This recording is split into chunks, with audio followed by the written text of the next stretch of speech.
कि योग ध्यान का समय।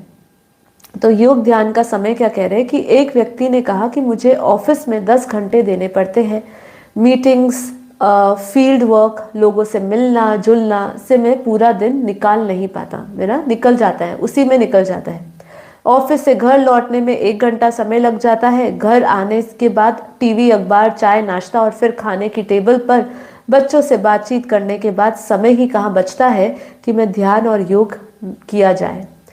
उनसे पूछा गया कि क्या दिन भर में कुछ मिनटों के लिए भी वे रिलैक्स करते हैं, रिलैक्स होते हैं।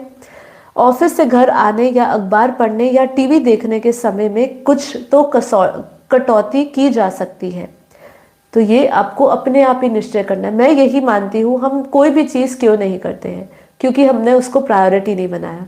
जब तक आप उसके लाभ को नहीं समझते कि मुझे उससे क्या लाभ मिल रहा है, क्योंकि हमारा स्वभाव ही ऐसा है, मनुष्य का स्वभाव कैसा है कि उसको जहाँ फायदा दिखता है ना, वो बस वही जाता है। अब उसको, आपको काम में फायदा दिखता है क्योंकि उसमें पैसे मिलते हैं, ठीक है, उसमें पैसे से आप अपना कुछ भी खरीद पाते हो, अपनी जीविका बेहतर बना सकते हो, अपना जीवन बेहतर बना लेते हैं। लेकिन इस जीवन के भाग दौड़ में, इस भाग दौड़ में हम कहीं ना कहीं भूल जाते हैं कि जिस चीज का, जिस धन को हमें अर्जित करना है, वो धन हमारा अर्जित नहीं होता जो इस मृत्यु के बाद भी जाएगा। ये धन हम यही छोड़ जाएंगे। इसलिए क्या कहा, एक सुई भी ऊपर लेकर आप नहीं जा सकते हो, ठीक है। एक राजा को मिला, एक भिखारी मिलता है और राजा को बहुत अभिमान होता है कि मेरे पास बहुत अच्छा साम्राज्य है, पैसा है, धन है, राज्य अच्छा है, उसकी प्रजा अच्छी है, सब इस चीज़ का होता है। तो एक दिन उसको एक भिखारी मिलता है, उसको बोला है कि मैंने सुना आपके पास बहुत पैसा है, आप जब देखिए, मेरे पास एक छोटी सी चीज़ है, आप एक काम करिएगा, मैं जब मर जाऊँ तो जब यहाँ से इस दुनिया से जा रहे हो तो मेरी एक ये चीज़ ना ऊपर लेते हुए आना। तो तब जो राजा है उसकी आँख खुली कि देखिए, इतनी चीज़ें जो हम अर्जित कर रहे हैं, ये सब चीज़ें यही की धरी रह जाएगी। तो समय तो निकालना पड़ेगा, प्रायोरिटी आपको बनानी पड़ेगी। इसलिए देखिए, भक्ति मार्ग में भी कहा है कि आपको अपने 10%, देखिए 10% यहाँ पे केवल सेवा धन देने की बात नहीं हो रही। कई लोग जो होते हैं जिनके पास बहुत पैसा होता है, ठीक है, अब जैसे हम देख रहे हैं कि राममय हुई है दुनिया, राम राज्य स्थापित हो रहा है, राम के प्रति लोगों के अंदर भावनाएं बढ़ गई है, तो वहाँ पे दान बहुत आ रहा है, ठीक है। लोग ऐसा संकल्प कर रहे हैं कि हम अपना 10% दे या 20% दे, जिनका जितनी श्रद्धा, जिनका जितना सामर्थ्य है उतना लोग दे रहे हैं, ठीक है। लेकिन उसके दान से हम पुण्य तो अर्जित कर लेंगे, अच्छा कर्म तो शायद हमारा बन जाएगा, सत्कर्म तो बन जाएगा, लेकिन उस सत्य कर्म से क्या हम मोक्ष प्राप्त कर पाएंगे? आपको उस सत्य कर्म के बदले में आप शायद किसी जन्म में राजा बन जाएंगे, देवता बन जाएंगे, इंद्र की पदवी प्राप्त हो जाएगी, आपको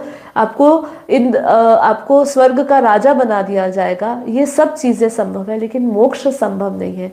उसके लिए आपको अपना समय का 10%, समय का 24 घंटे का कम से कम 10% देना चाहिए। उसमें भक्ति में लगाए, चाहे आप राम को मान रहे हैं, कृष्ण को मान रहे हैं तो उसकी भक्ति में लगाए, यदि आप ज्ञानी हैं तो ब्रह्म ज्ञान में लगाए, ब्रह्म स्वरूप को अर्जित करने में, ब्रह्म स्वरूप में लीन होने के लिए, उसके लिए तपस्या करें, अपने आप को तपे, अपने आप को जलाए।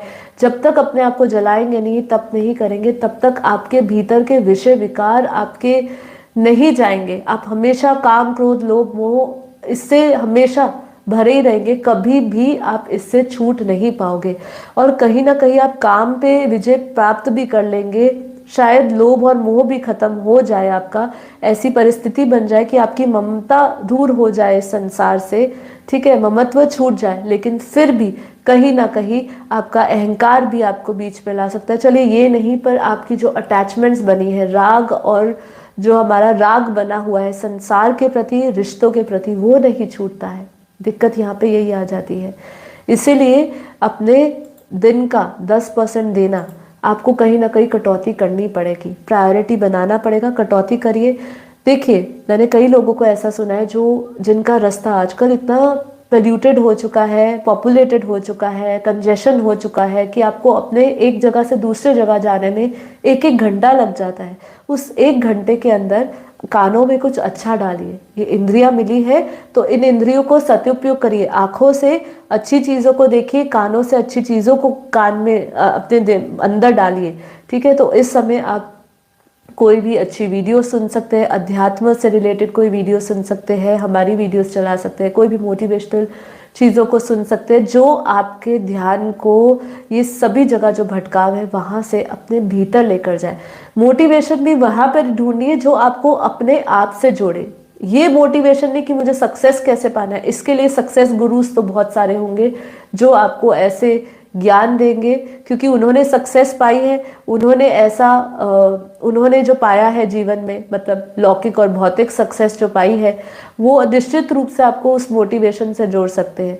लेकिन उससे क्या होगा, ऐसा मोटिवेशन ढूंढिए, ऐसी प्रेरणा वाली बातें सुनिए जो आपको अपने वास्तविक सत्य से जोड़े। ठीक है, जो आपको अपना परिचय दे। इस सत्य को सुनने के लिए ऐसे साधु संतों को सुनिए, हमारे शास्त्रों को सुनिए, ऐसे अब तो ऑडियो बुक्स आ चुकी है, इन सब को सुनिए।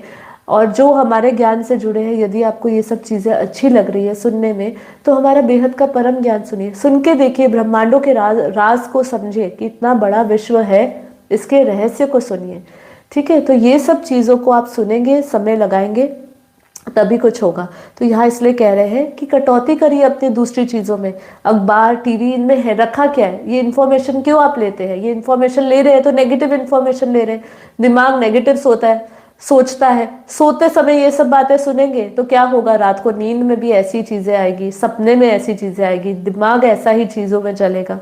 इसीलिए लोगों को नींद भी नहीं आती है, वो भय से भर जाते हैं। उनको डर लगता है कि अगर ये संसार में ये, क्योंकि हम आर्थिक अपनी खुद की आर्थिक स्थिति इस संसार की आर्थिक, मतलब ये जो चल रहा है इकोनॉमी में, उसकी आर्थिक स्थिति से जोड़ते हैं, तो ये सब सुनकर हमें और नेगेटिव फील होता है।